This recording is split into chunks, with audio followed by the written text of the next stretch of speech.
Hi, this is Paul Wilson, the genius guy. The guy who talks a lot about alignment.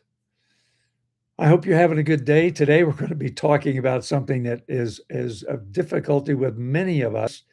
That is distractions. And what we're really going to be talking about is being indistractable. What does that mean? What does that mean? Well, there is a book out entitled Indistractable by Nir Eyal, and it's an excellent book that is a practical guide to mastering your attention in a world designed to distract you. Yes, there are distractions out there, aren't there? Rather than blaming technology, Eyal reframes distraction as an internal problem, not external. An internal problem rooted on discomfort and unmanaged triggers. Eyal teaches that becoming indistractable isn't about removing distractions externally, but about aligning your actions with your values. Do you know your values? How many can you name right now that are very important? And if you did more than five, can you boil your real values down to five or less?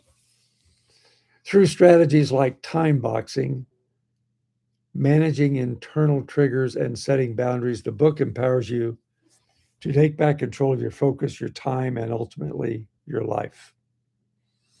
Being indistractable, bottom line, means that you live with intention. You're doing what you said you're going to do when you said you would do it, despite distractions. That's reminiscent of Don Miguel Ruiz's The Four Agreements. Agreement number one, it says, be impeccable with your word. And so that little statement that I just gave you, be indistractable means living with intention, is all about doing what you say you're going to do when you said you're going to do it.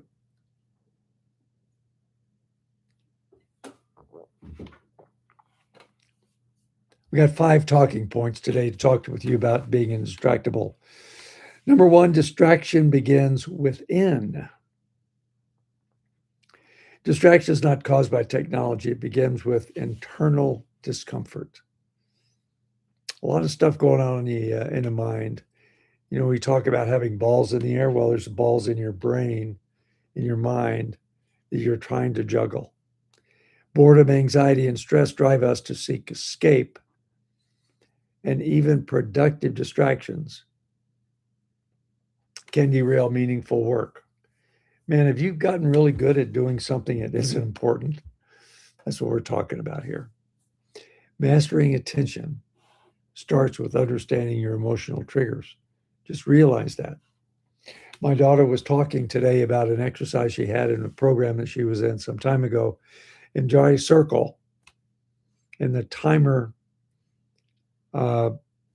started 2-minute time. And the question was, if you see a distraction externally, make a mark on the outside of the circle like a sun. If you see a distraction on the inside of your brain and your mind, right on the inside, make a little mark. And she said, to her surprise, that there were more marks on the inside than the outside of the circle, meaning that the distractions that she was realizing and recognizing were coming from within. So first, distraction starts within. Number 2, traction versus distraction. Traction is action that moves you forward toward your goal.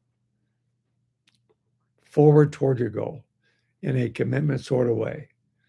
A distraction is actions that pull you away from your goals or your commitments. Both can involve the same activity depending upon intention, and awareness of this difference changes how you manage your time. We'll still be talking about boundaries here in just a second, but it's really important to know what your boundaries are. And you need to know that the difference between traction and distraction is the difference between success and ultimate failure. So number 1, distraction starts within. Number 2, traction versus distraction. Number three, time boxing your life.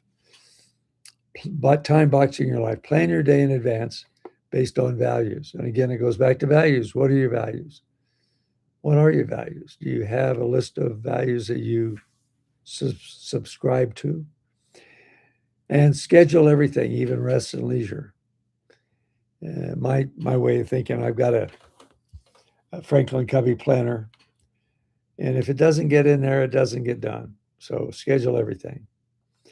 If it's not scheduled, it's likely to be hijacked, and time boxing or time blocking creates clarity, focus, and accountability time. True, true, and true. Talking point number one, distraction starts within. Yes, it does. Number two, traction versus distraction. There is a huge difference. Number three, time boxing your life. Time box, time block, plan your day. And number four, hack back external triggers. Notifications, emails, meetings, and interruptions are controllable. Don't allow them unless you're expecting a very important call from a physician or from a flight or from somebody. Reduce unnecessary alerts and interruptions.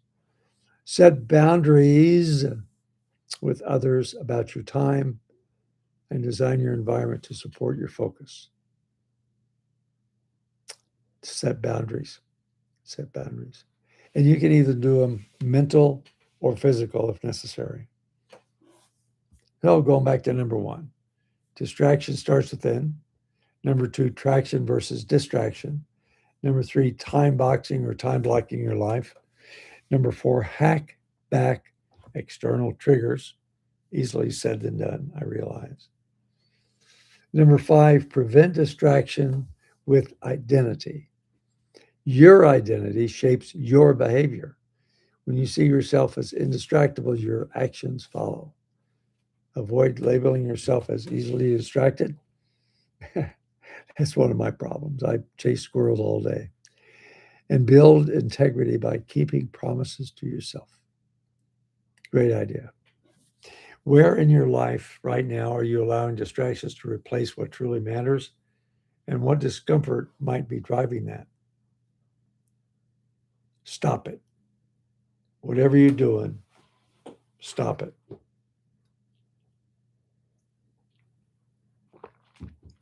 There was a video made some time ago with Bob Newhart. You can find it on the internet. It's called Stop It. And it's the funniest 8 minutes of monologue that I've ever seen about his working as a psychiatrist or psychologist and about his listening to a person's issue. Indistractable is not about perfection. It's about alignment. When you understand why you get distracted and intentionally design your time, environment, and identity around your values, you reclaim control. This book reminds us that focus is not a talent, it's a skill. And once you master it, focus, everything changes. Your work, your relationship, and your sense of purpose. Good talk, huh? Hope you did well today on this. Hope made some sense to you. And I'll look forward to talking to you in the near future. My phone number is 505 706 2868 706 2868. Looking forward to hearing from you. And let me know if you have any questions or ideas we'd like to talk about in the future. God bless. Bye.